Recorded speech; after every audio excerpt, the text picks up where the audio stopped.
Thank you everyone for joining us tonight for Inner West Council's first online webinar on solar and batteries.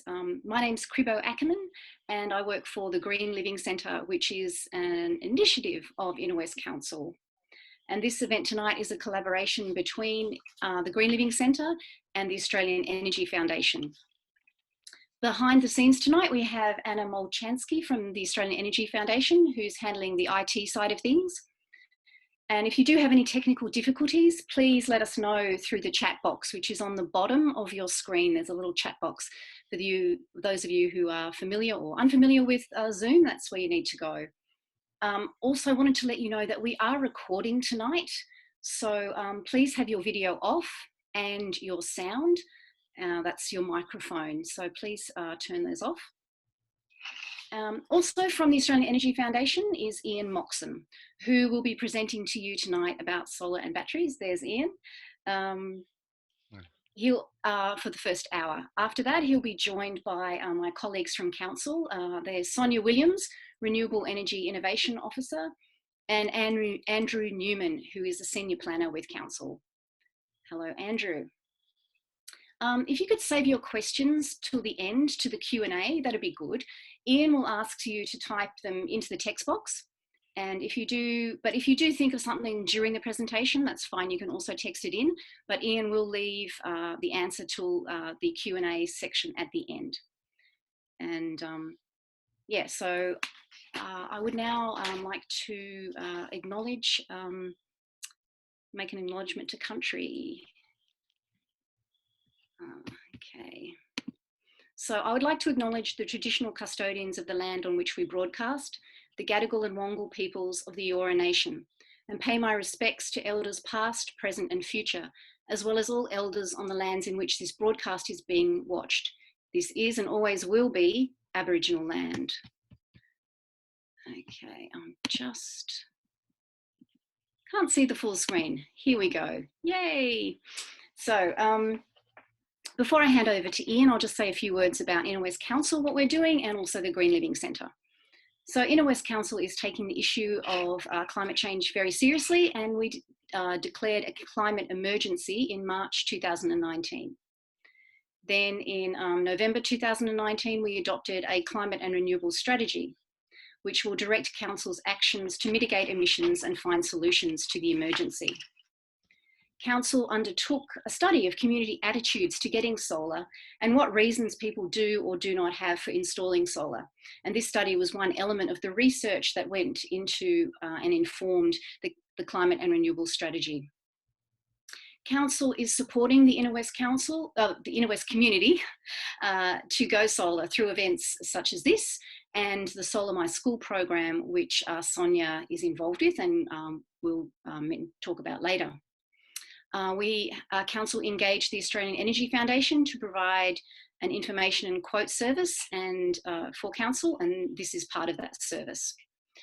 Council has declared that we'll become a carbon neutral council powered by renewable energy by 2025. And Council is currently sourcing our daytime energy use via renewable energy from a solar farm under a power purchase agreement, and also installing solar on a lot of council buildings such as town halls and childcare centres and the like, and also replacing old lights with LEDs, that sort of thing.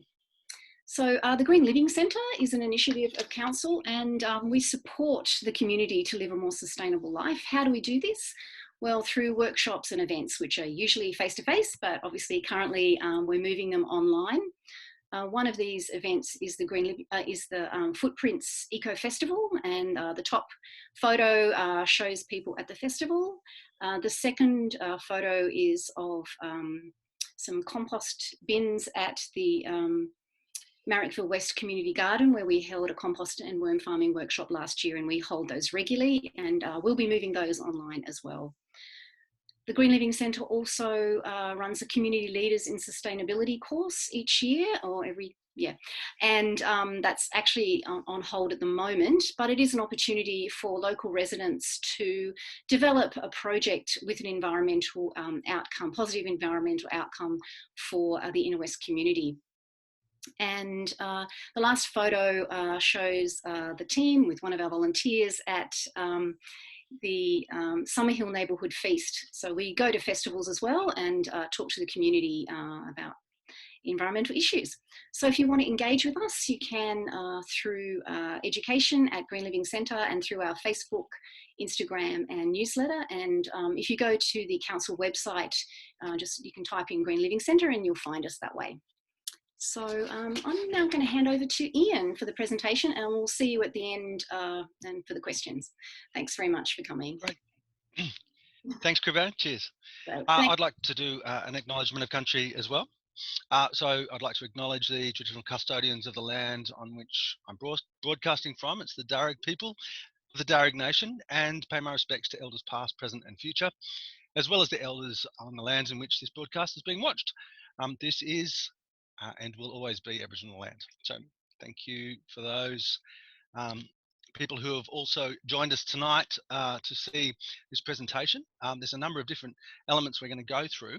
So you can see I've got my camera at the moment. I'm about to switch that off. Before I do, I just want to apologise. I have a dry, tickling cough. So every now and again, I'm going to take a soother. And you may hear me cough, but I'm sure we'll be able to get through that as the evening passes on. Okay. Insofar as cameras and chat, yeah, we're going to ask, if you've got a question, type it up by all means, and place it in the chat box. So I'm not going to get back to that until we get to the end. We've got a lot of content to get through. And so what's going to happen is when we get to the end, there's going to be a chance for us to do a Q&A with both Sonia and Andrew. Krivo will be back as well. We'll be able to discuss the questions then as they come up. So we started with a poll tonight, so thank you for that. And the poll's given us some information. I'm going to end the poll here and now, and we'll have a bit of a look at the results. And the question was, is anything holding you back from installing solar? Tick all which applies. So cost is obviously a pretty big prohibitor there. I'm going to share those results. I've got cost as the major player, followed by a lack of knowledge, so that's great, that's why we're here. A lack of confidence in products or suppliers, great. Planning and heritage issues, we'll be able to discuss some of those a bit later. Renting's an issue, and there's some others too. Okay, great. I'm going to put that poll away. So let me just close it off now, stop showing the results, and I'll just minimize that poll. I think the idea is, yeah, let me just check. Yeah, so that's the first one gone. Okay, click. Let me just minimize that out of the way and we'll get cracking with this. Okay, so here we go. Why install solar? How to get the right system, and how about battery storage? That's the crux of our presentation tonight. We're going to get through that pretty quickly. First of all, a little bit about who we are. We're the Australian Energy Foundation, and we are an organisation leading the way to an equitable zero carbon society.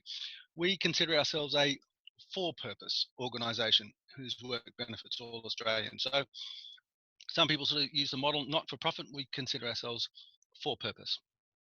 We help in a number of different ways, and it may be about solar power or insulation and a whole bunch of other services. And I'll bring up a list right near the end just to describe the various ins and outs of the elements that we can help that councils engage with us to help provide as a service to you.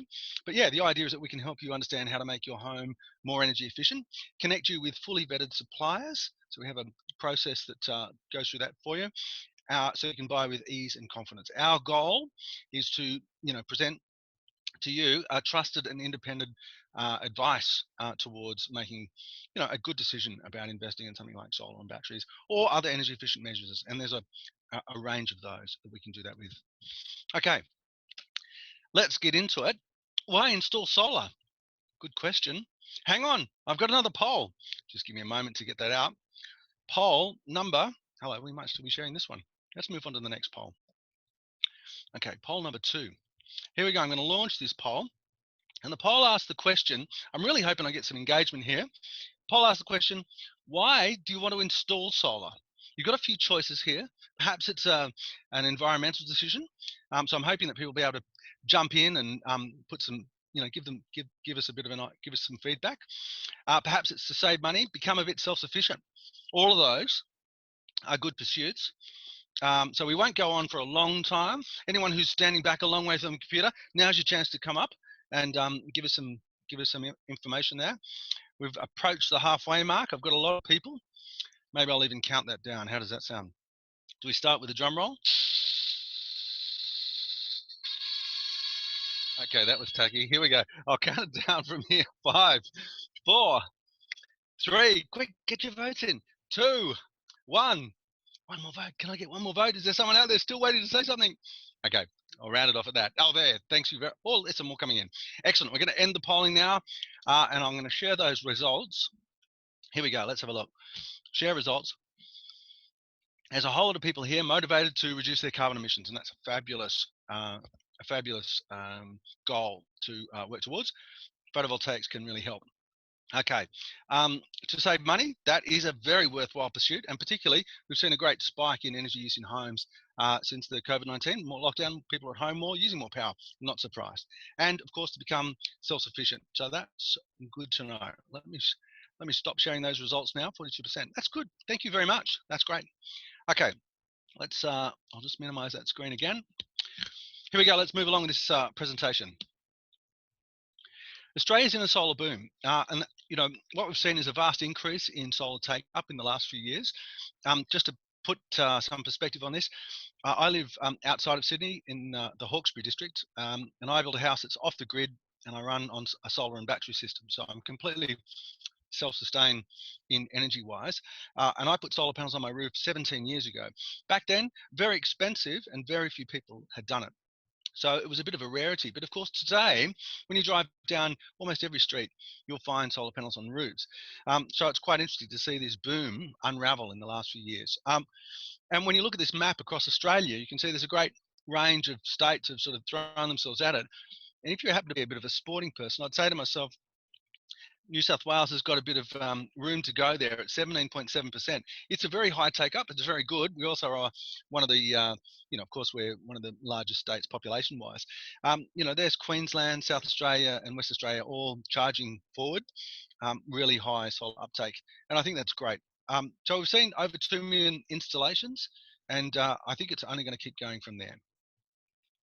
Why has it become so popular? There's a few obvious reasons. One, the photovoltaic market has dropped enormously in price.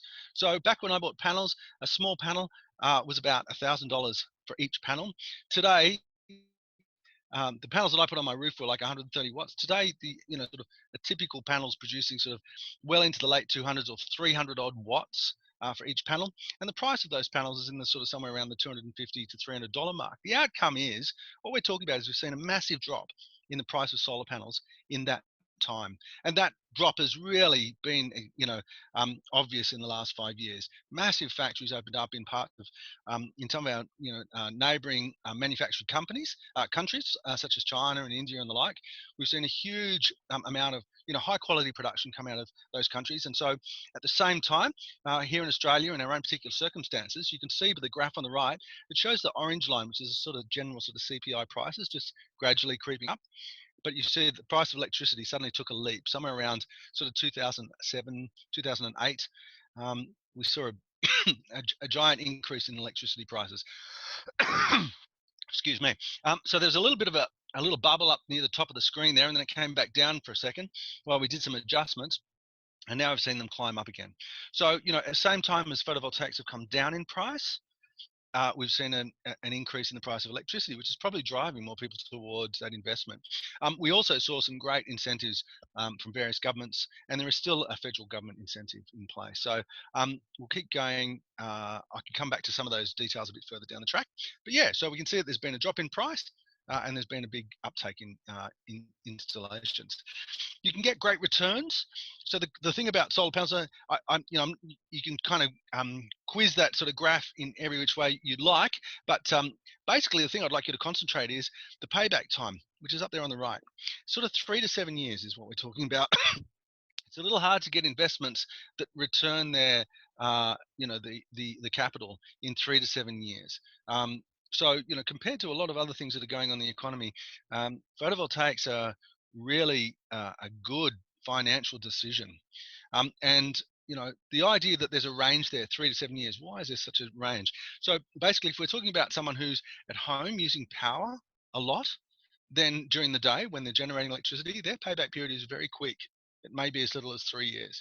But if you're someone who's out at work during the day and the photovoltaics are there sort of generating electricity while you're at work and selling that out to the grid, then what tends to happen is you'll get a slightly longer payback period. It's takes about 7 years to reach your payback.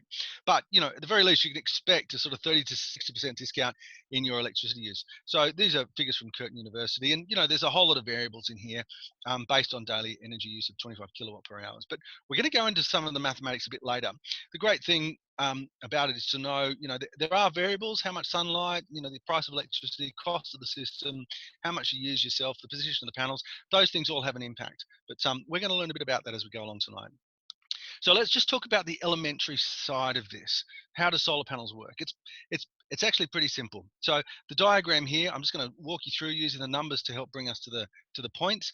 Initially, you've got sunlight. So here's the sun pouring out waves of radiation, and some of it is in light that we understand, a visible light spectrum. And of course, light, there is energy waves running on either side of that visible light spectrum. But solar panels work in a bit of a range. They pick up a range of that light, those light waves. And what happens is you've got two layers of silicon. One layer is slightly dosed with one chemical, and the back layer is slightly dosed with another chemical.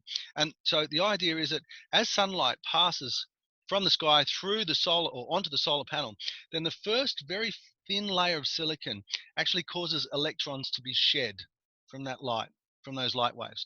The second layer of silicon causes those electrons to be drawn to it, and in between those two layers, you put a very fine sort of set of circuits. You can then draw down those electrons. Those stray electrons have been shed off that first layer, and that becomes your electricity. So the great thing about them is there's no moving parts. It's a really simple system. And of course, in our minds, we think, oh, it's fairly new technology, but not so much, not compared to something like the mobile phone that we're all getting used to having, our smartphones. That's new technology. But in fact, photovoltaics have been around for a while. So here was, various space programs and NASA and the like launching satellites into space, and incredibly, those solar panels, some of them are still generating electricity. They tend not to decay in space because we don't have the corrosive elements like oxygen out there. So back to the panels. Very basic. Sunlight pours out of the sky, passes through those photovoltaic panels. Electrons are shed. You can draw that electricity away, and if you follow the green line there, it takes you down towards step number 3, the inverter. The inverter is the box on the side of the wall. So your photovoltaic panels tend to be operating in DC. This is changing a little bit, but most of them are pushing out electricity as a direct current. That power as a direct current comes down to your inverter. It's a box you often see on the side of a house next to a meter box or the like. That inverter does the job of converting the DC electricity to AC, alternating current. And the alternating current is what we expect to find in our power points. And so the idea here is that as the sun comes up, your photovoltaics, with no moving parts, just begin to generate electricity. As light hits those panels, electricity generated goes into the inverter. Inverter turns it into AC power, which is how we can use it in our home. And then it runs into the switchboard in our house, number 4 on the diagram. Pretty straightforward. You divert that wherever you can down to your appliances. If you're at home and you can use that energy during the day, then much of that energy that you're producing can go into appliances, it can go into heating or cooling or various other tasks. If you are not at home, then what tends to happen is it passes through the switchboard and carries on to number 6, your meter. And of course, once you put photovoltaics on your roof today, you will have a smart meter. The smart meter will then, count the electricity as it goes past and send it out to the grid for someone else to use. So it's a fairly simple system. What happened was, many years ago, you had a separate meter which was just counting how much you were generating. And at one point in time, we had state governments offering very generous feed-in tariffs. So you're earning a very high rate. But that has changed. It went right back down to wholesale rates. But now it's starting to lift a bit. So you can find some pretty healthy feed-in tariffs, which means, your spare electricity you can earn a reward for. Okay, let's keep moving. So how do you save money with solar? Well, basically the idea is that you're generating electricity when the sun comes up for free. I mean, yes, you paid out for a system, but that as a result means that you're not buying in the electricity. If you don't have to buy it in, if you're generating it yourself, you're not buying it in. And the outcome is, depending on your pricing, what you have with your contract with your energy supplier, there can be a 2 to 3 times kind of difference. If you're only getting 10 cents for electricity you're selling, but you're buying it in at 30 cents, you're seeing a significant difference. So the more energy that you can use, the better. Typical feed-in tariffs today, sort of, somewhere between 10 and 15 cents. But as I say, if you hunt around, you can get better than that. So I know that you can find there are some companies that are offering as much as 20, 21 cents if you really hunt around. And so if you're someone who's at home during the day, how do you save? You use your electricity while you're generating. If you're someone who's out during the day, then you'll be trying to fetch the highest feed-in tariff you can. That'll help to bring that cost down. Okay, there are ways in which you can maximize your daytime solar power usage, and it's pretty simple. Some of it's kind of obvious, in a way. We go away on holidays or something, we might have a timer that might be able to run lights, or give people a sense that there's someone at home. Well, how about you use the timer for something that can save you paying for that electricity in the evening? So the answer here is in sort of modifying your behavior a little bit. It may be that you've got, typical practice might be you come home from work at the end of the day. And I mean, at the moment, a lot of people are working from home, but at the end of the day, we might go into the kitchen, we might make some dinner, family sort of eats, and then those items tend to get packed into a dishwasher. Now, the sort of common practice would be to reach over and, put in the soap and stack the dishwasher and press start. In which case, you're buying electricity in during the evening and you're running that dishwasher. The other option would be to actually load the dishwasher, close it, but don't start it. So there are some devices, especially some of the sort of modern white goods, that actually have a delayed start. In a perfect world, as you sort of get used to this idea, and if you're trying to recover the money that you've invested in the solar quickly, then the simple thing is that as you're walking out the door on your way to work the next morning, that's when you start the washing machine, perhaps, or the dishwasher. Perhaps you can even delay the start for a couple of hours so that it's happening during the middle of the day, or starts at 10 o'clock or something when the sun's on your panels. So pretty simple. You can also do things like a lot of modern air conditioners have the capacity to sort of start and stop times. You can control those. You can choose those as settings. So it may be that on a hot summer's day, while you're at work in the afternoon and the sun's on your solar panels, your air conditioner can be running to put cool into your house. Or indeed, if you happen to have panels facing east and it's a cool winter's morning, your air conditioner could be warming your house for you. So there's options there to make better use of the energy you have. And here's another sort of idea. Perhaps you're aware of these, perhaps you're not, but the system on the far right there in the picture is what we call a heat pump hot water system. And what it is, it's a device that operates a bit like an air conditioner, except it's got one purpose. It makes hot water. They've been designed to basically drop into place an existing hot water system. So your classic electric element hot water system uses a one-to-one sort of energy ratio for making heat. You push electricity into a resistive element and that generates heat.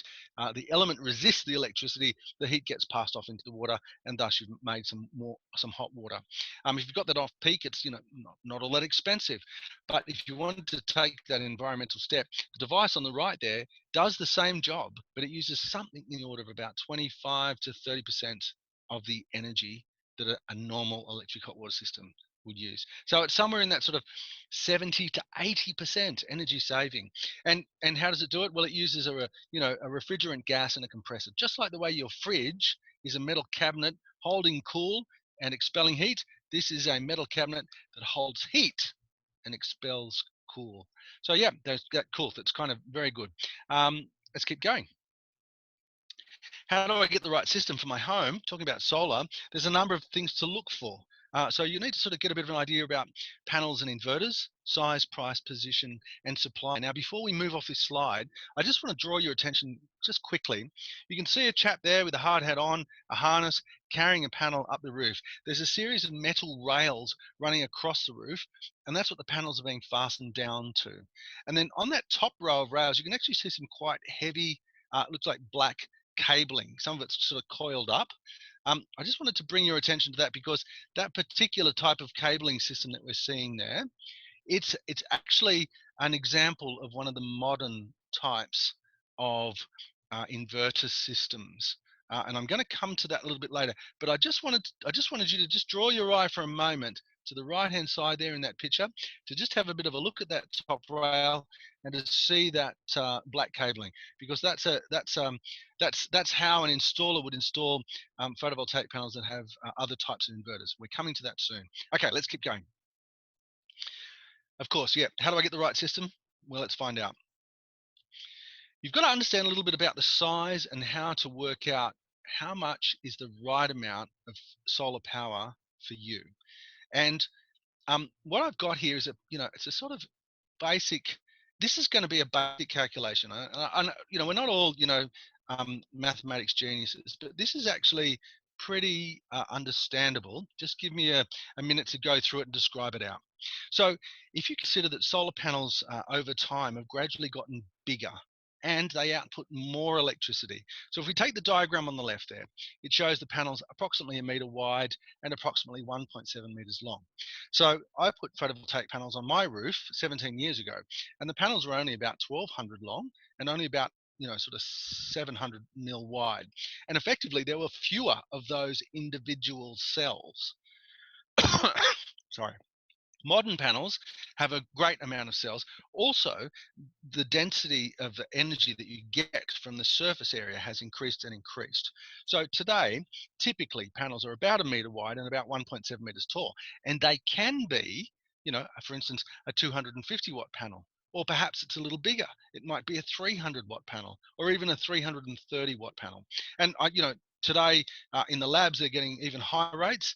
But the typical kind of panels that are out there in the market are sort of in that range, somewhere between 250, 330. That's the sort of typical panel that you would buy. So each panel with sunlight on it is producing, let's say 200. I'm going to use 250 watts because it's a nice, easy one for us to do some calculations with. And those are the panels that I was helping putting on roofs a couple of years ago. They're still around, the 250 watt panels, but yeah, mostly people are putting on, panels that output a little bit more. Okay. Now let's understand a little bit about energy use in our home. Now I can't know exactly what your energy use or what, excuse me, what your particular circumstances are, but what I can tell you is the average New South Wales home uses something around the 20 kilowatt hours per day on average. So if I was going to try and size a solar power system to suit an average New South Wales home, my goal would be to try and get that solar power system to output the same amount of energy as what that average home uses across the whole year. There's a couple of things at play here, but let's distill that and make it simple. When you put solar panels on your roof, in summer, they make much more power than they do in winter, typically, because you've got a longer day. In summer, we have 14 hours of sunlight. In winter, we only have about 10. You also, in summer, the sun is much more overhead. In winter, it's on a bit of an arc on the northern side of the sky. So depending on the placement of your panels, etc., etc., etc., how many panels you have, whether there's any shading, the direction you face them. But let's just talk about the sort of simple averages that we can use. Installers in the Sydney region, in most of this part of the state, in fact, would use a factor of hours that they kind of can say, well, I can kind of bank on this many hours a day of productive energy from sunlight. And that figure is just under 4 hours. In fact, it's about 3.8, but for simplicity, let's just call it 4 hours. Let's just round it at 4 hours to make it easy for our mathematics. Okay, so the outcome is that, of course, in summer, you might be producing energy for 8 or 9 or 10 hours a day, but in winter, maybe you're only picking up a couple, depending on the weather, depending on, the orientation of your panels, depending on the type of panels that they are even. But let's just go back to that idea. We're going to talk about in Sydney, when you average out across the whole year, you can expect about 4 hours a day of energy production from sunlight using photovoltaic panels. Now, if I were to buy a 5 kilowatt solar power system and I was able to produce energy with that for 4 hours each day, then I just multiply those two figures and I come to 20 kilowatt hours per day. So that's the section through the middle of that page there. 5 kilowatt system. You're talking about something like 15 of the more powerful, more recent 330 watt panels, or 20 of this maybe slightly smaller, or a year or two, last year's model of panel at 250 watts. But the outcome of that is you can count, for yourself to get a bit of an idea of what would be the right size system for your household. You can kind of use that as your gauge.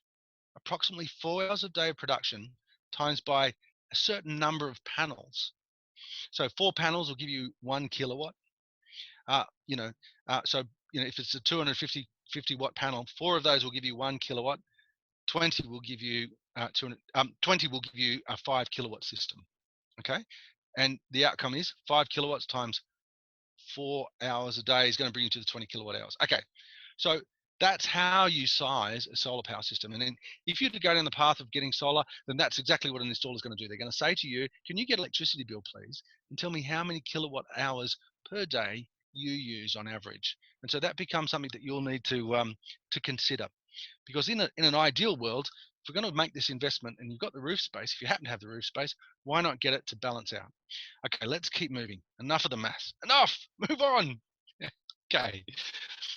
What to look for in solar panels. Okay, so there's a couple of different areas here under warranty. Two types of warranties in play. The first warranty is what we call a performance warranty. It's about determining how much electricity you expect that panel to produce over its lifetime. So solar panels, and just about all of them that are coming to this country, pretty much have a 25-year performance warranty. And what that means is, on the day that it's come out of the factory, or a batch of those panels will have been tested before they leave the factory, and they do what they call a flash test. They put it on a bench in perfect conditions, 25 degrees. They flash a light over it, and they measure how much electricity comes out of the panel. And what they do is they say this panel is rated at 250 watts or 330 watts or whatever the panel might be. And what they say to you under the performance warranty is you can expect that panel to continue to produce electricity for 25 years. However, the performance warranty will explain to you that it starts out at that 100% of its production in the first year, and that runs out to maybe 8 to 10, even out to 12 years, and then it gradually drops off. By the time you get out to 25 years, the solar panel is no longer pushing out its original amount of electricity, but it will be pushing out 80% of its original. Okay, so what that means is the solar panel does continue to produce electricity, and it will go beyond 25 years. The likelihood is that the cells right in the middle of that panel could be making electricity for another 50 years. What tends to happen is over time they decay in their output, but the decay is very gradual. So they can offer these very long warranties. And if you shop around, you can get ones that have even longer warranties. But 25 years from now, we'll be looking at a different technology. So 25 years is a pretty exceptionally long time to be giving a warranty on anything. But that's really just about the electricity output.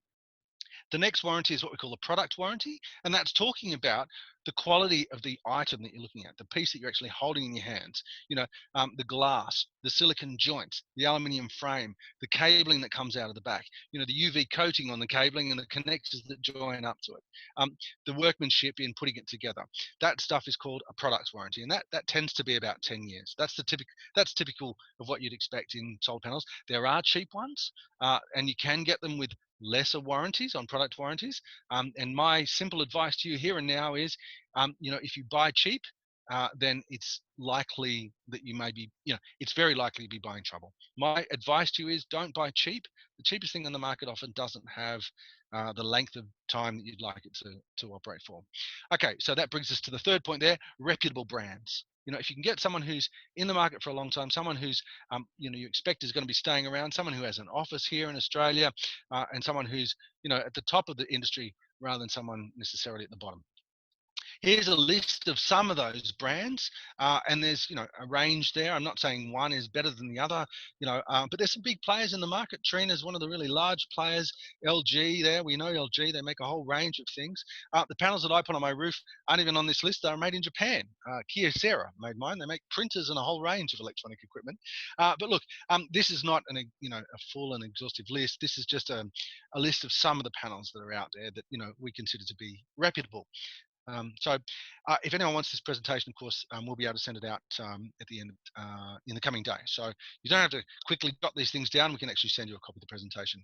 Okay, so that's just a bit of a list of some of the reputable brands. Let's keep going. The next part of the equation is the inverter. And this is the thing that I said is sort of changing. It's one of the things that's altered in the market at the moment, and it's going to continue to change. It's great. So the idea of the inverter, as I said, it converts direct current from your solar panels into alternating current so that you can use it in your home, like the 240 volt power point that's on the wall in your house. Okay, there's a couple of examples on the left here. There's a Fronius, what we call a string inverter, and then there's this other gadget here, which is called a micro inverter. So these are the things that have come into the market more recently. If you'd put solar panels on your roof when I did, or in the last sort of 10 years ago or the like, these microinverters really were only under discussion back then. They were sort of things that people were researching. But the string inverter on the left, that was mostly what people have. So when you go and have a look at an installation, typically someone will have a box on the wall next to the meter box or close to it, and that was likely to be a string inverter. The box on the right is what we call the microinverter. So the difference here is that, and it was part of the diagram that I drew your eyes to earlier, the microinverters get installed on the roof. The string inverter typically gets installed right near your meter box. So let's have a look at the three pictures to the right. Here's your classic sort of string inverter setup. And you can see a number of solar panels up there. They're in two particular rows. And one of those rows is sort of wired together. One panel joined to the next, and then that comes back to the inverter. And then the other row joined to the next, and back to the same inverter. So that's the idea of strings. One group of panels on one string and another group of panels on another string. So sometimes you see some panels on this part of the roof and some panels on that part of the roof, and a typical sort of string inverter would allow you to have two different strings coming in. Now, that's a tried and true technology. It's been around for a long time. They're very good quality. The amount of energy loss that runs through them has become very small. My old string inverter, 92% efficient. Modern ones are more like 98, 99, and even 99 point something efficient, as in the electricity passing into them, 98%, 99% of that energy is coming out the other side. So very little loss, very intelligent, very capable devices. The string inverter is a tried and true technology, been around for ages, good investment. However, if you get a bit of shading on one of those panels, you'll begin to lose output from that whole string.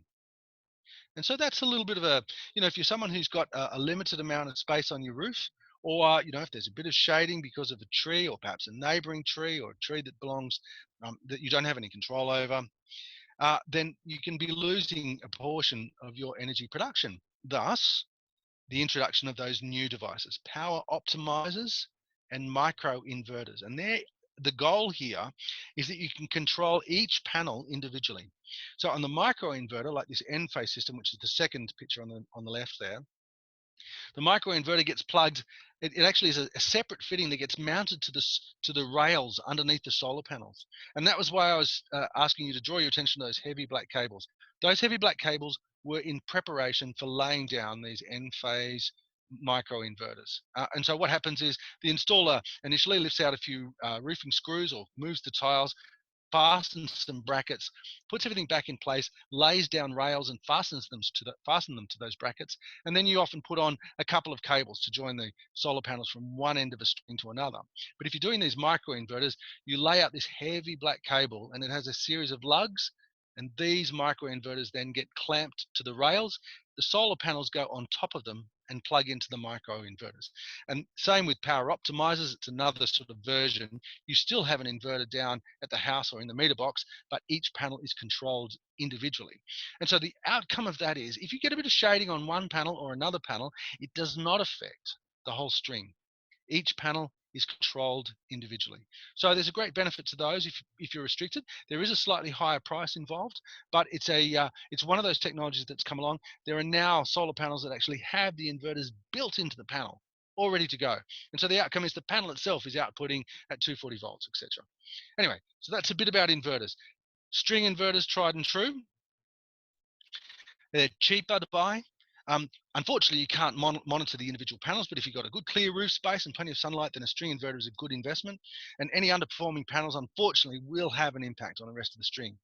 Your panel optimized inverters, the optimizer systems or the micro inverters, they enable you to easily detect an issue. So if you've got a panel that's playing up or not outputting, and it may just be that it's there's some sort of shading or there's bird droppings. There can be a number of things that go on, but the idea is that you get a bit more flexibility in the layout of the panels. You can detect those problems.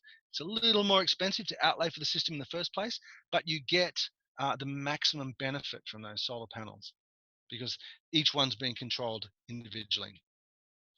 What do you look for when you're buying an inverter? You're looking for a company with a reputable brand, a company that has a reputation. So this particular example, and the ones that were early on, we saw Fronius and we saw Enphase, and this is SMA. They're a German brand, very good quality. There's lots of those kind of inverters out there, and they're affordable. So there's no reason to go and buy the cheapy cheap. The cheapy cheap is likely to give you trouble. A 10-year warranty. So this is a major electronic component. It'll represent a few $1,000s worth of investment in your system, and so my advice is you don't really want to be buying cheap. It's not the kind of it's really likely to bring you back problems buying cheap. And my advice is you don't need to necessarily buy the Rolls Royce. Not that Rolls Royce are in this market, but I'm using cars as an example. But buying something that's got a good name like the Fronius or the SMA. We're talking about something like a Mercedes or a BMW. It's a quality device. It's going to last the lifetime that you'd expect it to. And with most electronic goods these days, it's a white goods, your fridge, your washing machine, you want at least 10 years out of it, don't you? Okay. Here's some examples of a number of brands. Some of those you've seen already: Fronius, SMA, Enphase. The inverter that I have in my house is Selectronic. It's a company here in Australia, made in Victoria. They've got a good name. Solus, Solar Edge, ABB, all good companies, all making quality gear. There's a range of them now. There wasn't quite the range 17 years ago when I bought them, but certainly it's a mature market, high quality gear, and there is a range out there to choose from. So yeah, as I say, if you want the presentation, you can get a copy of that after. Let's talk about size. And also, let me just have a look at the time. Here we go. We're screaming through the time. Great. We need to talk about sizing a solar power system. And really, it's a case of going back to those calculations we were looking at earlier. You need to size the system based on how much roof space you've got. And of course, your budget's going to have an impact here. But knowing that return on investment is somewhere between the 3 to 7 years. So I think you look at a picture like this on the right, it's probably out of reach for most people. That's a very big system. That's an industrial system. Also, the panels are packed fairly closely together. So that would also make it a little bit hard to get amongst if there was a problem in the future. Okay, moving on. The most common size system that we find today is like a 5 kilowatt system, and that's really what's recommended for people. And often they're a little bit oversized in that. You'll be seeing at the moment, ads in your local newspaper. There'll be people putting flyers in your letterbox, and they'll be for systems like 5 or 6 or 6.6. So the idea here is if you do some basic calculations on how much electricity you use, and that information is on your electricity bill, and you work out how many kilowatt hours per day you're using, then you would be basing your decision on how much energy you need to produce based on how much you currently use. And of course, I would say to you, I've done a lot of energy assessments, or I've been to people's homes, energy audits, and I can assure you that most people have a bit of room to tighten their belt. So perhaps you don't need to oversize your system. However, with a sort of growing move towards all electric homes, there's no problem in having a slightly larger system. But 5 kilowatts based in our region with about 4 hours of sunlight a day will give you approximately 20 kilowatt hours per day, which is the average New South Wales home's sort of energy use. There are some great tools that you can use to work out, whether your roof is has the right sort of orientation and has the right sort of the right locations and facility to put solar panels on. Now, this tool is called Sunspot. It's a tool that you can just log on to and check for yourself. It's a great service that's out there. What it does is it uses sort of aerial mapping or something like a satellite kind of imagery, and you can kind of lay out a design for yourself. How much roof space have I got up there? How many kilowatt hours can I put on my how many kilowatts can I put on my roof? So yeah, it's a useful tool. PV-map apvi.org.au/sunspot. So how do I get the right system? Panels, inverters, size, price, position, and suppliers. We've got to get a bit of an idea of how much the solar panels cost. So if you happen to be, a sort of typical household with let's say a suburban household with a few kids, it's likely that you'll be using more than 20 kilowatt hours per day. If you're a slightly smaller household, then maybe you're under that. You might only be needing the sort of more like a 3 kilowatt system. It's 1 or 2 people in a smaller home.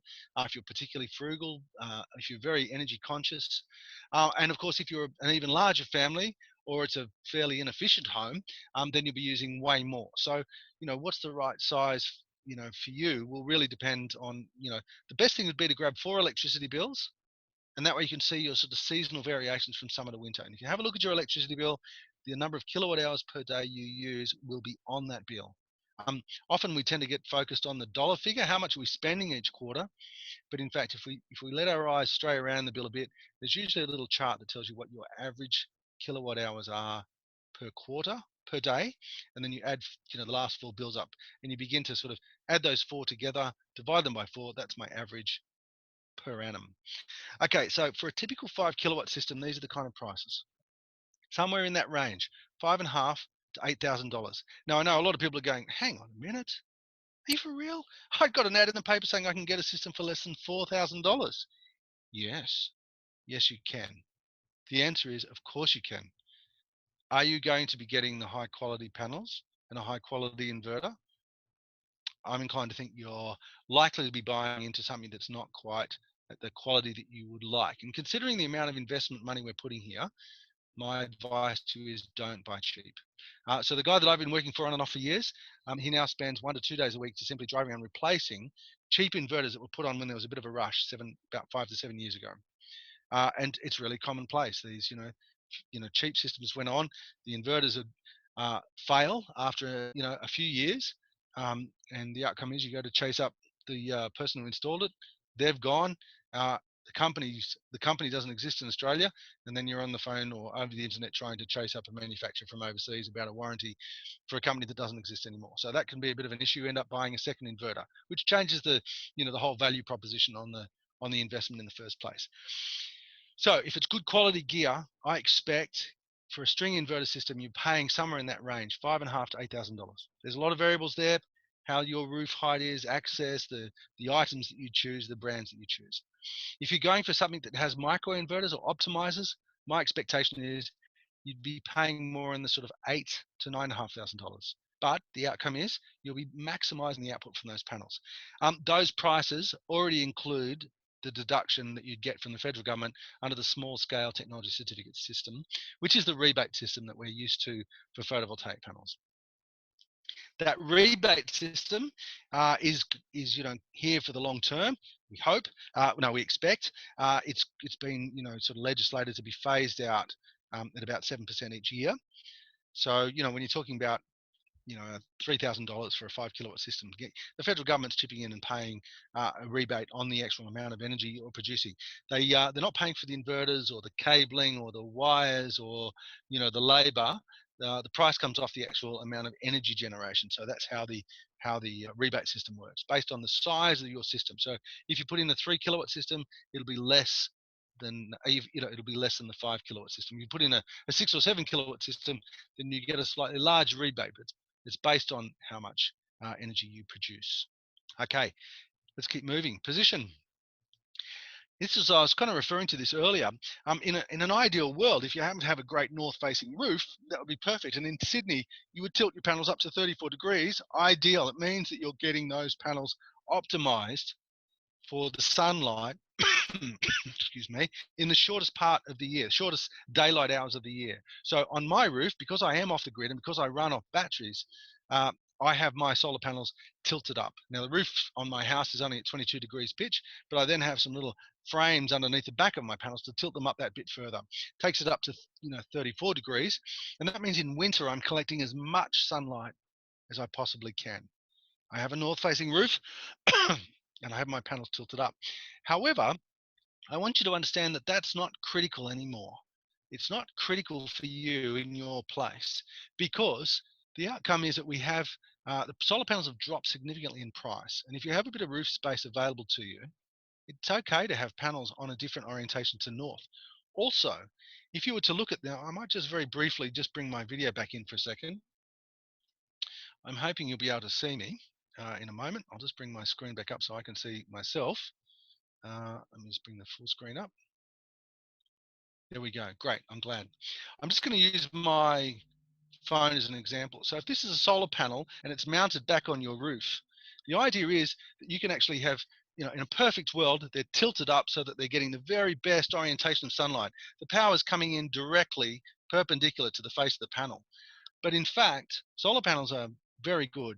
If the sun is coming in on an angle, that angle could be as much as 22.5 degrees in any direction away from center. That solar panel is still going to be outputting well above 90% of its energy. Yeah. So it means that you don't actually have to have them on your north facing roof. Not critical. If you need the power for winter warmth in the mornings, then yes, perhaps an east-facing roof is better. If you want it for running something like air conditioning in summer, then a west-facing roof is better. Okay, I'll bounce that off. Thank you for looking at that briefly. You don't need to see that any longer. I'll go back to the presentation. Here we go. I'll stop sharing that and we'll move along to the next slide. Takes a minute for Zoom to pick up on my request. Okay, so sometimes councils have restrictions, and that'll be something that you can bring up at the end in the Q&A. Let's keep going. Back to the presentation and forward. Suppliers. How do we get the right system? Well, you're looking for someone who's been in the market for a while. They've got an established track record. Somebody who's been in there, not a fly by nighter. You don't want a cowboy that was in there a couple of years ago and just steps back in when it's sweet, but someone who's in it for the long term. You want to be looking around at their online reviews. You want to make sure that the quote they send you is a professional quote. Also, that anyone who's putting and installing photovoltaics on roofs to get a rebate must be a Clean Energy Council approved installer. But also, there's another step, and that could be a Clean Energy Council approved solar retailer. It's just another sort of benchmark that we particularly vet organisations. They must meet that slightly higher bar. And you want at least a 5-year installation warranty and guarantee on workmanship. Getting a quote, what happens? Well, initially a company will do what they just call an initial assessment online, where they're looking at your roof either using some sort of aerial mapping system or a satellite system, and they will do exactly as you see in the picture on the right there. They'll kind of go, oh yeah, you've got a good roof facing in this direction at this tilt, and we can fit on that roof at least 10 or 12 panels or something like that. They're going to ask you about your electricity use. So it's good to get to know what those figures are, what your average daily use is across the whole year. I can't reinforce that any further other than to say it's important to know how much electricity you use, because that's how you're going to really measure up the size of your system. We can also provide that information to the Australian Energy Foundation, and if you go to our website, there'll be a link to that at the end, aef.com.au. Okay, let's move along. What about batteries? Battery storage is growing. So we're seeing here a graph that shows it starting at a very low number there back in 2015. It's increasing significantly 2016, and then a giant jump in 2017. I can assure you that in 2018 there was a bit of an increase too, not quite as dramatic as that. And we've sort of seen batteries growing in their take up. How do batteries work? What is the idea here? So there's a couple of different sort of curvy lines there. We're not looking at a sort of colourful camel's back, but in fact, what we're seeing is the pale blue line starting in the left-hand corner of the screen where the white and the blue meets. That's a typical line of energy use. And so you can see that it sort of runs along on a low amount of use overnight, from midnight through to about just before 6 in the morning. It starts to climb. Our energy use rises in the morning, and then it dips a bit, and then it rises again in the evenings as people come home from work and school and the like, and then it drops off again by about 10, 11 o'clock at night until it hits that sort of overnight low. That's the sort of main sort of camel's hump there, two separate humps going on. That's an energy pattern of a typical sort of household's use. The yellow line, on the other hand, is really when the sun comes up and you're actually generating electricity. So the yellow line shows that sometime after 6 a.m. you'll start to see an increase in solar being produced. Normally by about 10 o'clock you're seeing the figure rise pretty high, and what we're typically seeing in our region is you see a big peak through the middle of the day, and that then drops off in the afternoon until it goes out. And of course, as we're approaching the winter solstice, it's fewer and fewer hours. But that yellow section represents the time of the day that we're producing electricity. Why do we have batteries? Well, the idea here, instead of sending that electricity that we're not using, the yellow stuff, out to the grid and earning a small amount for it, the idea is to store it in batteries. And then you bring that power back out of your batteries in the evenings when you would otherwise be paying for it in that high hump on the right. That's the intention. That's the sort of battery story for typical sort of grid connected homes, and even for me off grid, that's how my batteries work, is I store energy during the day and I bring it back in at night. What's the financial return on batteries? Look, it's a really, it's really important for us to sort of, quickly get an idea of, what are the sort of, what are the nuts and bolts here cost wise? Are batteries really affordable here and now? Well, um, when you get sold, when people sort of, come into the market and they're trying to sell batteries, they're often selling them as a package. So it's solar and batteries together. And when you put those two components together and you offer that on a sort of cost analysis, you're looking at a sort of 60 to 90%. Sort of, you can reduce your electricity bill 60 to 90% if you combine the two technologies. But the reality is that the batteries are weighing a very heavy toll on that price equation. At this point in time, batteries cost, depending on which system you buy, somewhere in the order of $1,000 to $2,000 per kilowatt of stored energy. That is quite expensive at this moment in time. The payback period as a result comes in pretty much, if you just took the batteries out, the payback period comes in at around 10 years, which is also around the time of the warranty. So what we're saying here and now is that batteries are they're a pretty expensive proposition. If you're an early adopter or if you're someone who's committed, yes. If you're someone who's out during the day and you're buying electricity in at very high rates because of the contract that you're in with your electricity supplier, or you're paying a high price for electricity, 40, 50 cents in the afternoons during the summer, etc., then yes, batteries can be affordable. Now, there's some examples down the right here. Enphase, a 1.2 kilowatt system for approximately $2,000. Here's the Tesla Powerwall, approximately 12,350 for a 13.5 kilowatt system. So that is significantly bigger than the Enphase, but if you multiply out the Enphase, you'd come to a comparable sort of price. And there's the LG. LG has a number of, like, these are just some examples, a bit like the examples we saw earlier of inverters and examples earlier of sort of solar panel manufacturers. These are three sort of players in the market. There's all different sized batteries, but in round figures, we're talking $1,000 to $2,000 per kilowatt hour. So it's expensive. Batteries expensive. Do I expect that they'd be affordable to everyone? At this point in time, possibly not. Why do people install batteries though? Well, some people want energy independence. That's part of the sort of mission. I like, for me, I want to have more control. I want to be able to decide what happens with my power, when I use my power, etc. For some people, it's backup power because of outages. I live in a rural area, and there's lots of storms and things that bring power lines down, and people go end up going and buying generators, and they're running petrol generators or diesel generators or to keep their frozen goods in their freezer, that kind of thing. Other people are interested in that idea of being part of a sustainable future, and I think that's a really worthwhile. It was certainly something that helped motivate me in the early days. And of course, you have the potential to actually participate in what they call virtual power plants. And the idea is there's a number of different sort of energy companies and people in the market now that actually enable you to join up with them, and your battery becomes part of a group of batteries. A number of households join together under a virtual power plant sort of idea, and the idea is that you electronically can control those batteries so that on a day when there's a great demand in the grid, or if there's a problem, power can be drawn out of that community of batteries and put into the grid. And then you can fetch a very good price for it. And then the management of that power becomes something that you get involved as a group. And when you think about that, is for a dynamic kind of future for our electricity system, it's a very good thing. And I'm really glad to see some of the large, Ausgrids and AGLs, as well as major manufacturers there. Now, there's a lot of information on this screen. I'm not going to go into it in detail. That can be something we can discuss a bit further as we go along. Some of them provide a subsidy. Some of them have particular batteries that they're only prepared to work with, and some of them are available in our state and some in others. But yeah, just to say, that's one of those things that's coming along as a smarter grid that works better with our modern technologies like solar power and solar storage, energy storage.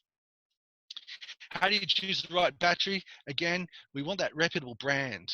And there's a website there you can look at, smartenergy.org.au, battery finder. It may be the Teslas, LG, Enphase, Sonnen, ABB. There's a whole range of different batteries out there. The trick is here, it's an electronic technology. You want to be looking for something with at least a 10-year warranty. You kind of have to understand the idea of usable capacity. How much energy can you get out of that battery?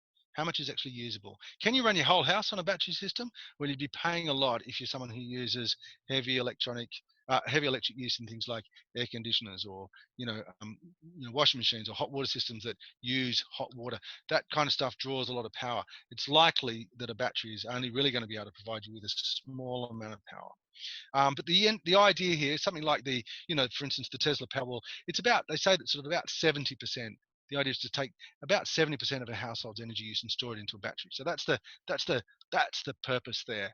That's the sort of round figures. Let's keep moving. It may be that you want to do the battery as a backup system for blackouts, in which case that needs to be a discussion that you have with your installer. If I'm not ready, what should I do to prepare for batteries? Well, my advice is very simple. The photovoltaics are a winning proposition as an investment. You can't go wrong. Really, if you're buying a quality PV system that's going to recover its cost in that 3 to 7 year period, really, it's a no-brainer. I'd really encourage you to go for that. Can you add batteries to an existing solar power system? Yes, you can. So the modern batteries are what they call AC coupled. You end up having to get a second sort of device to manage those batteries. They call it a battery inverter, or you can get a hybrid inverter up front. But at this point in time, unless you're about to step into the market for a battery, typically I would say go for the solar panels, go for the photovoltaics. And if you've got a clean open roof space, just go with a string inverter. If you've got a narrow amount of space or shading, well, then you look at the optimizers or the microinverter systems. But what would you do here and now? Solar. Okay, key takeaways. Why install solar? Quick return on investment. How do I get the right system? Reputable panel, reputable inverter, good warranties, someone who's Clean Energy Council approved. Try and install big. Don't go small, install big. You can oversize your system a little too. And what about batteries? Okay, so at this point in time, batteries may be right. It may be that that's what you're going to invest in. It may be you're an early adopter. It may be that we see some sort of incentive come from government. Right now, the New South Wales government is trialling a battery program. Unfortunately, the postcodes are really only applied to people in the Hunter Valley and the Hunter Valley and the Central Coast, but they're hoping to expand that out to the whole of New South Wales. And when they do, happy days. That'll make any kind of investment coming, any kind of rebate that comes from either the federal or state government would make batteries. Right here, we're on the precipice of affordability. If you had a rebate on offer, then it would make that, it would just, it would take you over that mark. So the Australian Energy Foundation is here to help. So we can provide information for you about, solar or insulation, everything in between, how to make your home more energy efficient, trusted independent advice, and we can connect you directly. We have this system whereby we've gone and sought suppliers who we've already vetted to make sure that they're offering good gear at a good price and that they're in it, they're a reputable sort of supplier. So that's the service that we offer. There's a range of different things there: panels, batteries, insulation, lighting, heat pump, hot water systems, aircon, energy assessments, and even window film. You can also book yourself a 20-minute phone consultation if you like. You can get an opportunity to ask someone specifically to have a look at your, it could be someone like me. It will be me if you book in at the right time. And you can say, I've got my bills with me. Let's have a conversation. These are the things I'm interested in. So if you'd like to, there will be a link become available to you for those bookings. So now we're going to go back to our Q&A finally. I know I've run a little bit over time, which means we're a bit short on time. But I'm really encouraging that, I'm hoping that Anna will be around and we can open up a few of those things. We can get some question and answers going. So I'm hoping Andrew and Sonia will join us. Andrew is the Senior Planner and Development Assessment with Inner West Council, and Sonia is Renewable Energy Innovation Officer for Inner West Council as well. So Sonia's joined us. I'll turn my camera back on as well so that you can see that I'm still here. Mr. Have a Chat, Mr. Coffee. Excuse me. Hello, Sonia. We're hoping that you might turn your mic on as well. Yes, thanks, Ian. And I think we've got you, haven't we? Yes. Great. And we're hoping to see Andrew too. And is Andrew with us? Yep, I'm here. Yes. So will Great. Trubo take us through the questions? There are some questions already in the chat.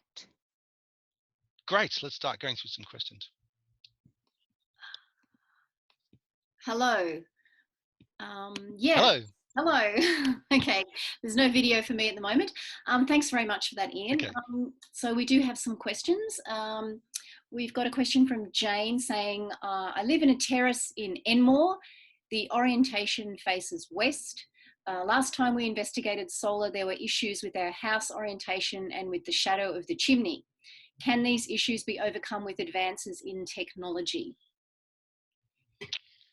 So the shadowing thing, so that's where you might be looking at sort of going down the path of the microinverters or the optimizers, so that the panels that you do have, even though there might be some shading, you gradually lose the output from those panels because of the way the sun's moving around in the sky. The sort of microinverters and optimizers would help. The chimney, I don't know that we can do much about the chimney, I'm afraid. The other option, I guess, would be to sort of actually look practically as, no problem with panels facing west. We get, lots of good afternoon sun.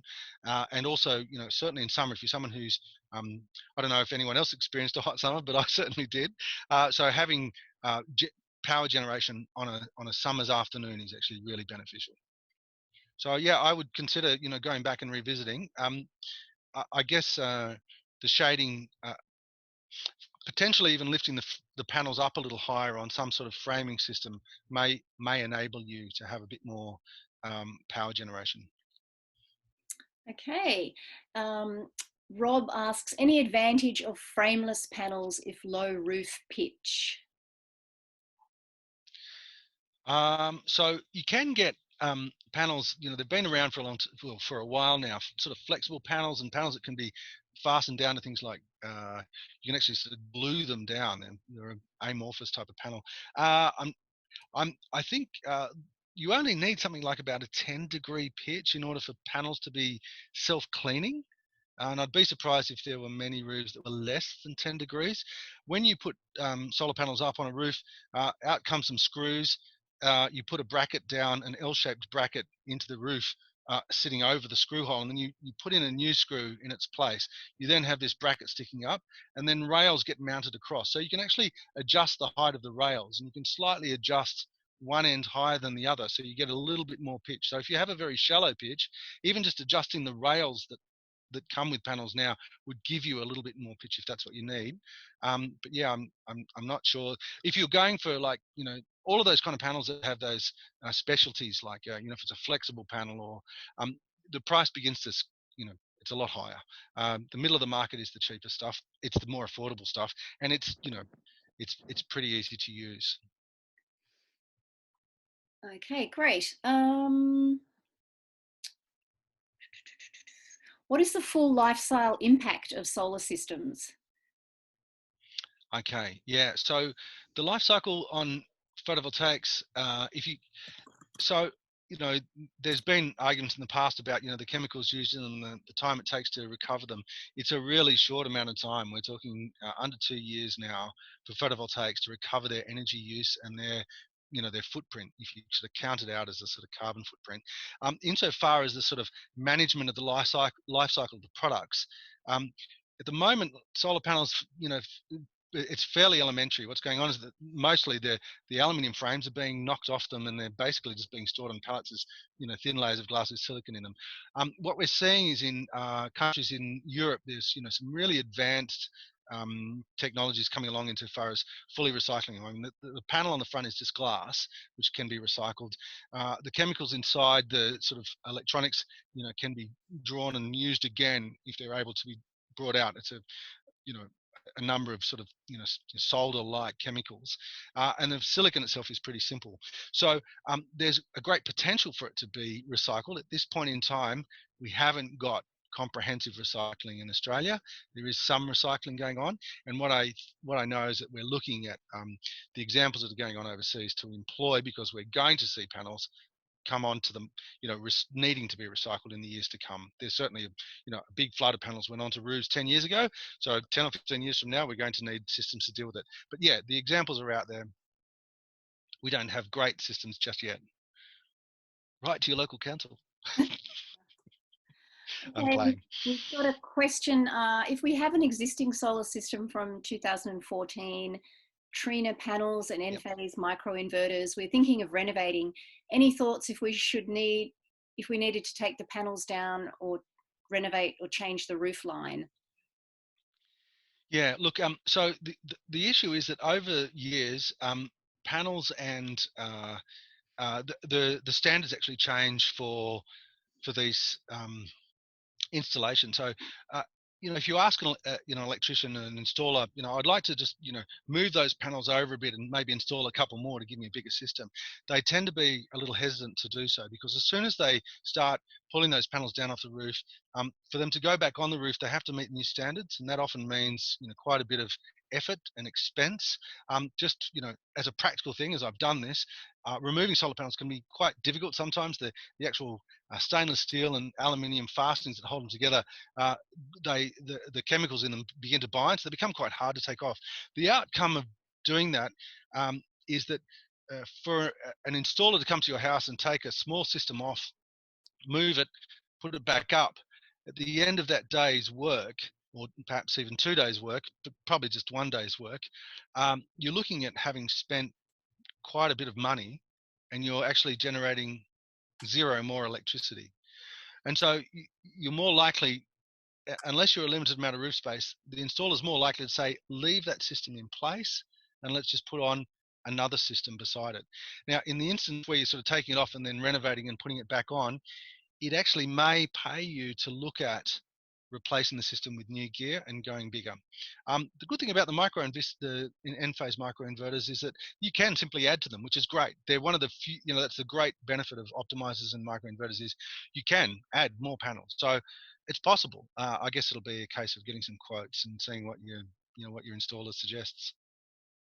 Okay, now I just realised that we didn't properly introduce Sonia and Andrew, and that might generate a few different questions. We do have some sort of Andrew type questions coming up, but perhaps Andrew, you just want to introduce yourself, and then Sonia quickly just talk a little bit about what you do. And yeah, sure. So my name's Andrew Newman. I'm a senior planner in the development assessment section at council. So I deal with DAs every day, looking at legislation, stuff like that.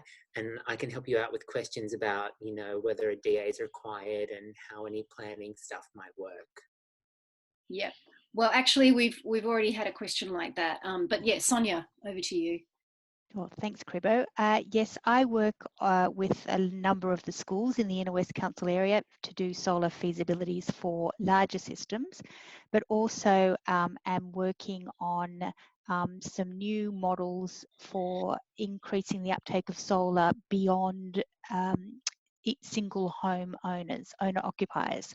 So looking at some new models for solar for renters or multi-unit dwellings, or even community solar gardens. So sort of interested in what are kind of some of the new models that are coming into the market. Cool. Well, there's I'll just go to Andrew, since we've just introduced him. We've got two questions. Is a DA required in the Inner West Council area to install? What about in a conservation area? And then another question, I'm in Leichhardt in a non-heritage listed house. Do I need council approval to mount panels? Sure. So I would say that for most people within the LGA to have solar panels on your house, you probably wouldn't need to lodge a DA. So the state government has some legislative controls under what they call exempt development, and basically it sets out standards for or allowing you to put solar panels up on your roof. As long as you meet these standards, you don't have to get approval from council or any government agency. That would apply to you if you're in a heritage area as well, but the standards are a little bit more stringent, particularly with visibility from the street and stuff like that. So you'll just have to have a look in. Council has quite a bit of information on our website about development approvals for solar panels, and we've tried to I guess, summarize the legislative requirements as best we can.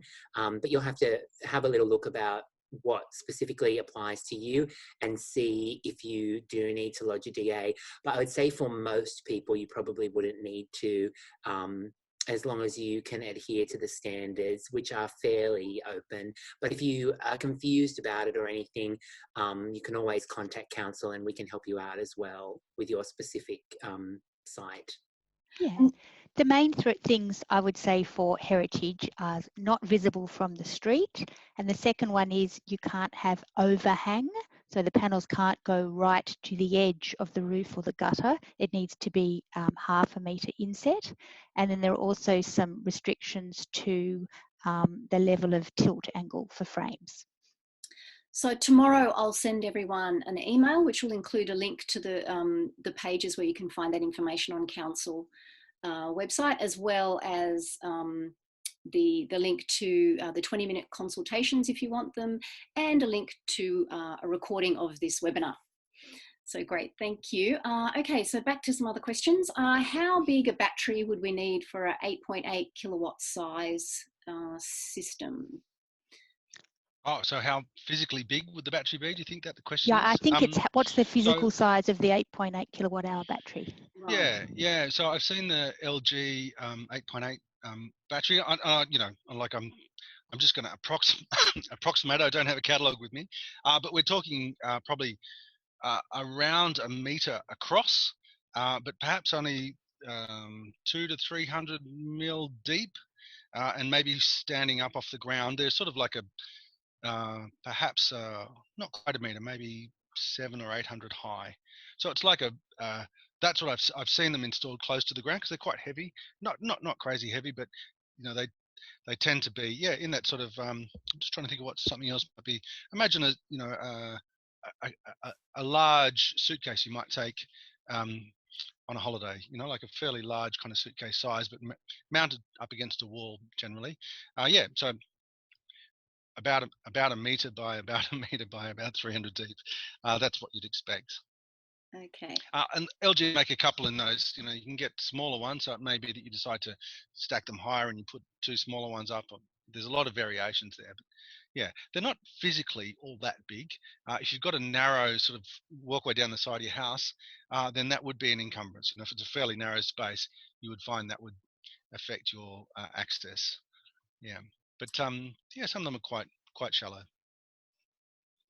Okay, so we've had a question comment that the brand comments have been helpful, and that these were given a quote for their apartment block by Huawei. Is that too cheap or risky? Yeah. Look, you know, there are so many panels on the market. I guess there's you know, it's not. It wouldn't be right for me to say no. Don't get Huawei or whatever name it is exactly. But I wouldn't say that they're one of the companies that is being towards the top of the group of recognized panels that have been around for some time. But you know, this is an evolving market, and they may be producing some excellent panels at very good prices. And the thing about the photovoltaics is they're the components that tend to fail the least out of all of the installation. So I think if you're going to err on the side of caution, I would still pick a more expensive brand or recognized brand. However, if it really came down to a really limited budget, then I think making some compromise on the panel brand would be acceptable. Move down from the sort of 3/4 up the pack down to halfway through the pack. Yeah, sure. And there is, this stuff is evolving all the time. So if I was the person making the decision, I probably would steer away from them, but I would, it would really depend on the budget and the circumstances. Great. What size of battery can we choose according to a per kilowatt system? Yeah, so most batteries are sort of they're sold as an X number of kilowatts available. So lithium chemistry is not unlike, old kind of batteries that we understand. Like my batteries are lead acid. So even though I actually have a large amount of storage at my home, I'm actually only able to take a portion out because the chemistry operates thus that 20 to 30% of that energy is available, or I flatten the battery and destroy it. But with lithium, you get a much greater depth of discharge. You can pull more energy out of it and put more into it, and they are able to sit with low amount of power for longer periods of time.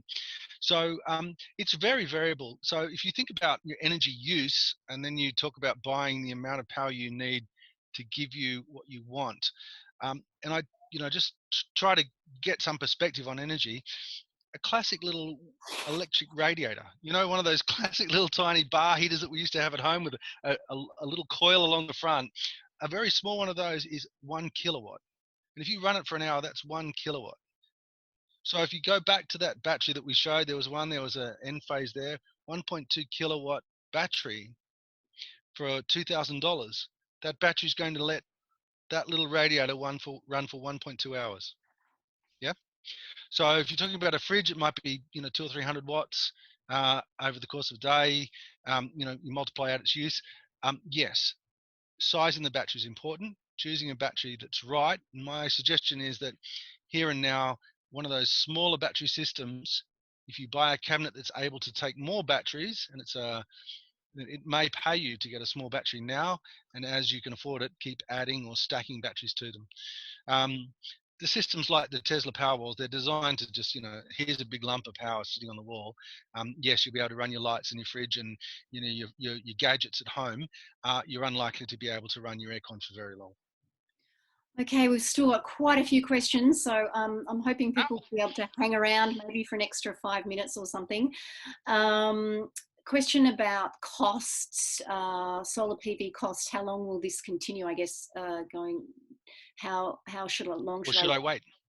And then, So is it easy to extend an array if I extend my roof surface in the future? So I guess adding extra panels. Yeah, so cost-wise, I've certainly had the argument. So I used to open my home for Sustainable House Day. People would come and have a look, and they'd, say to me, "Oh, it's a very expensive system. How much did you say you paid? 17 years ago." I understood the argument. And what I've watched very, and it's a little cheeky, but I've watched excitedly as the price of electricity's gone up. It's reinforced what I understand is that if you want some control over your energy, then you can afford to buy that control by putting solar power on. So does it ever get cheaper? Year by year, the panels become more powerful and their price comes down, but it was already affordable 17 years ago. And so every year that you wait, it's you're actually just handing over more money. It's like to a power company. So really you're choosing to invest in them rather than choosing to invest in your own production. And my own experience is, yes, I spent something like $30,000 17 years ago and people would just roll their eyes and go, what? Crazy town. But, I've watched the price of electricity triple in that time. My payback period was about 19 years, which is now down to less than 10. So I own my system and it's paying for me. It's free electricity. It's been free electricity for the last 6 or 7 years. So don't wait. Hop in now. The market's good. The equipment is mature. Go for it. Insofar as, would you increase the size? Yeah, you definitely can. It's common now for installers to go back and add more panels, often as a completely separate system, tied back into your grid, tied back to your meter. But here's your old system, and up goes the new system. Totally acceptable. Yeah. Great. Okay. How does keeping the panel clean affect performance? How and how often should they be cleaned? Yeah, so if they're past about 10 degrees, they're meant to be self-cleaning. And in all the years that I've lived here, I've climbed up a couple of times and just scratched a little bit of lichen that was growing along the very bottom of my solar panels. But I have been to places where solar panels need to be cleaned.